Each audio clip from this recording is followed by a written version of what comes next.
At this point, my lucid dreams were barely visible, and up until the different points of defending myself against others, I still did not come across another individual in spirit, only my higher self and the two practitioners.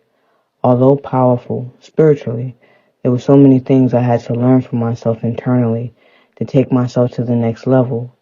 By this time, I was capable of controlling planetary movements, weather changes, and mind control on a global level.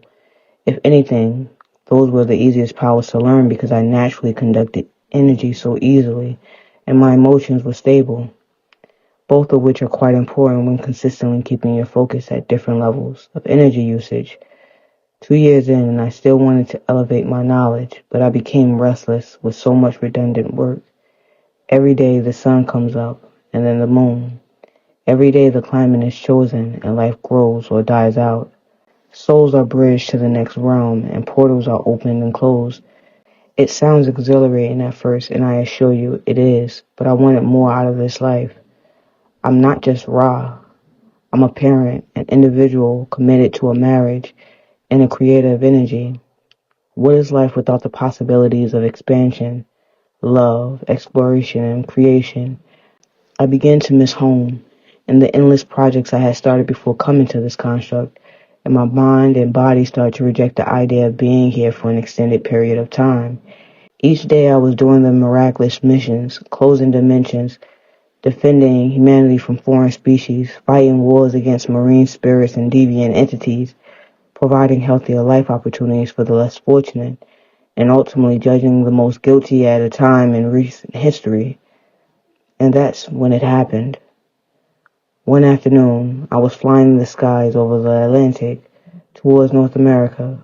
Portals began opening at once in different locations across the U.S. coastline, and dark entities began to pour out like water down a faucet.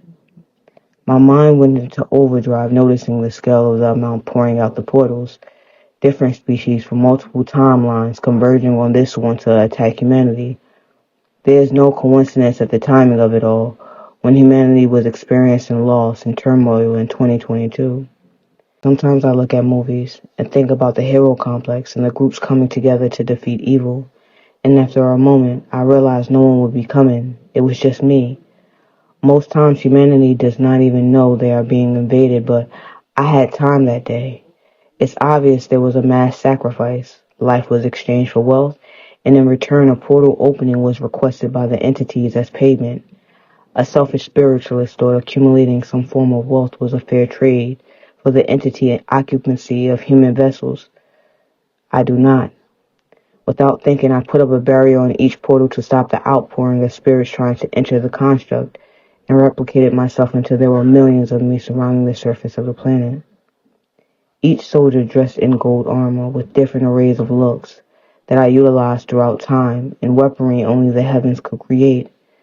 Replicates of my soul guide animals growling across the world, wolves stomping the grounds howling, lions in their pride menacingly prowling forward, wild dogs staring down the smaller forms of the enemy, and dragons circling the skies above. In that instant, my own armor transformed to that of a commander-in-chief, grasping my helmet and putting it atop my head, mouth area closing. I climbed on my sphinx and pounded on my chest.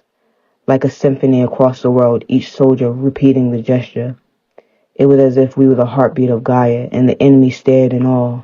At first it was just me. Now there was an entire army ready to defend humanity, along with spirit animals, gnawing to protect their chosen one.